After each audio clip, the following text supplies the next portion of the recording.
Et aujourd'hui, votre mission, si vous l'acceptez, c'est de nous apprendre à cuisiner une galette des rois savoureuse sans se ruiner. J'accepte ma mission avec vous.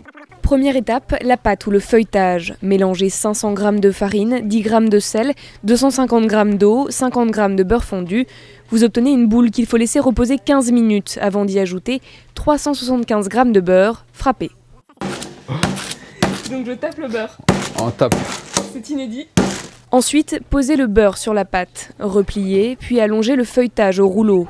Un nouveau pli en bas, puis en haut, c'est ce qu'on appelle un tour. Cette pliure devra toujours se trouver à droite. Donc maintenant, pour qu'elle se trouve à droite, il faut qu'on la décale d'un tour. Il faudra 6 tours en tout. Deuxième étape, la crème d'amande. Mélangez 100 g de beurre avec 100 g de sucre, 100 g de poudre d'amande et 2 œufs. On fait un peu de sport C'est vrai. avant de déguster. Avant de déguster, voilà, c'est pour ça que... Galette, ça se mérite. Reste à former 2 ronds de pâte, à disposer la crème d'amande et une fève avant de les recouvrir. Vient enfin l'heure de la dorure avec un œuf battu, puis de la décoration sans trop appuyer avec la pointe du couteau.